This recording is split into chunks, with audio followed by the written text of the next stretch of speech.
අද මම ඔයාලට හදාන්න කියලා දෙන්න යන්නේ ගෙදරදීම හදාගන්න පුළුවන් ස්ට්‍රෝබෙරි ජෑම් එකක්. ඉතින් අපිට මුලින්ම අවශ්‍ය වෙනවා ස්ට්‍රෝබෙරි. මම මෙතන ස්ට්‍රෝබෙරි අරගෙන තියෙනවා රාතල් 2මාරක්. ස්ට්‍රෝබෙරි ටික හොඳට හොදලා තෙතමාත්තු කරලා වැඩිපුර ජලය ටික අයින් කරගෙන කුඩාවට මේ විදිහට සෙන්ටිමීටරය පමණ කෑලි වලට කපා ගන්නවා. දැන් ඔක්කොම කපලා ඉවරයි. ඊළඟට සෝස් පෑන් එකක් ලිපේ තියලා මද ගින්දරේ මේ විදිහට අපි ඊළඟට අපි කපාගත්තු ස්ට්‍රෝබෙරි ටික එකතු කරගන්නවා.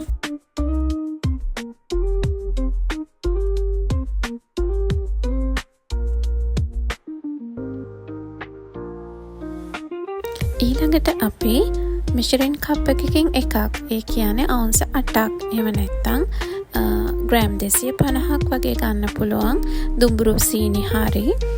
එහෙමත් නැත්නම් සුදු සීනි ඔයාලට කැමති සීනි වර්ගයක් තෝරගන්න පුළුවන්. ඊට පස්සේ සීනි ටික ඇඩ් කරලා ලුණු ස්වල්පයක් දානවා. සියල්ලම එකතු කරලා හොඳින් කලවම් කරගන්නවා. ඊට පස්සේ මද ගින්දරේ අපේ ජෑම් එක උකු වෙලා එනකම් මේක උයා ගන්න ඕනේ.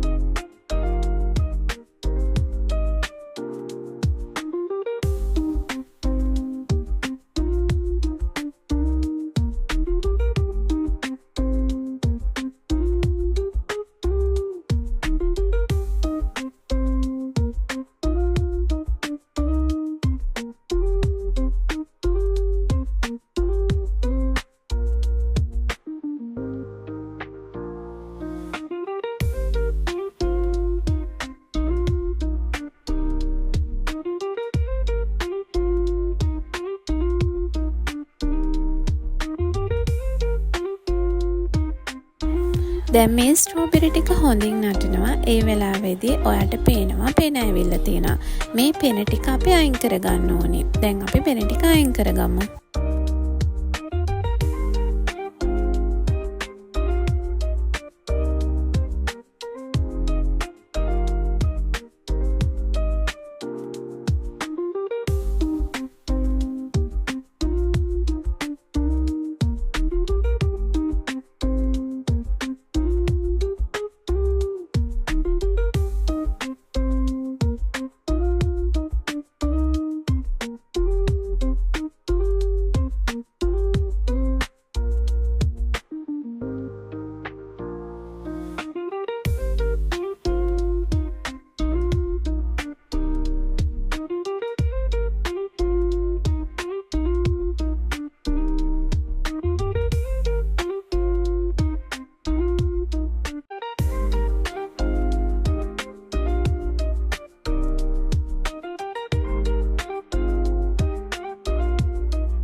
මේ වෙලෙවදී මම විටමින් E 400 කරල් එකක් එක ඔයිල් එක එකතු කරගන්නවා. දැන් ඔයා අහයි ඇයි විටමින් E 400. මං විටමින් E 400 එකතු කරන්නේ කල් තියාගන්න ද්‍රව්‍යයක් වෙනුවට. කෘත්‍රිම රසකාරකයක් සහ කෘත්‍රිම වර්ණකාරකයක් නැතිව හදන මගේ ජෑම් එකට කල් තියාගන්න ඕන නිසා මම මේ විටමින් E 400 එකතු කරනවා.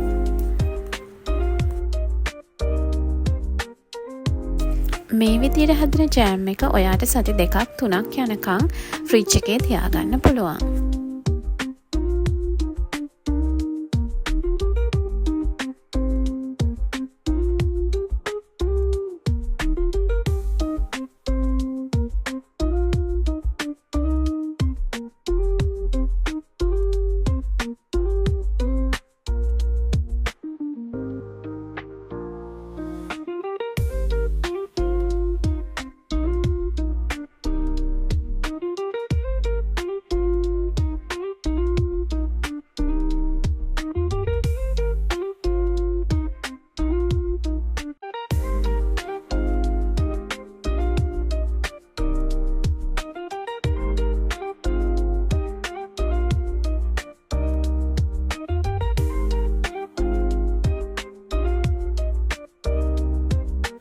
දැන් ඔයාට පේනවා මේ වෙලාවේදී ජෑම් එක ගොඩක් උක්කු වෙලා තියෙනවා.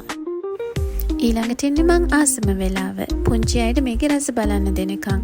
ඒගොල්ලොත් එක්ක එකතු වෙලා හදපු නිසා ඒගොල්ලොන් දැන් බලාගෙන ඉන්නවා මේකේ රස මට කියන්න.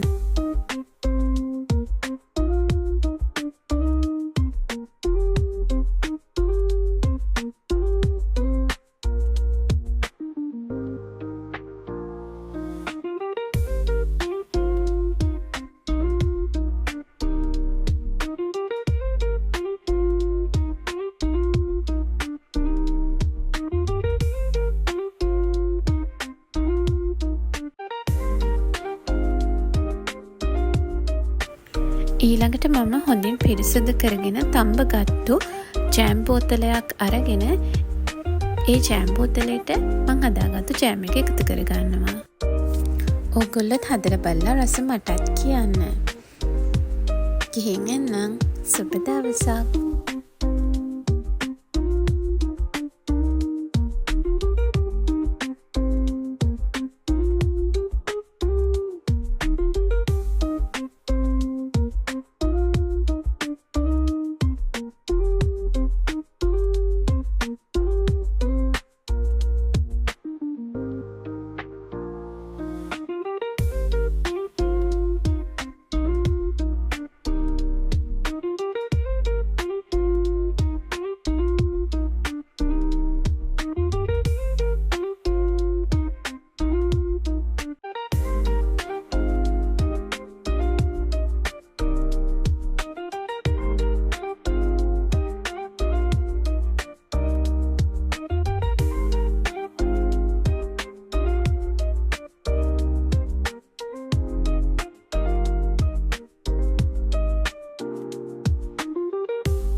Subscribe, like, and share.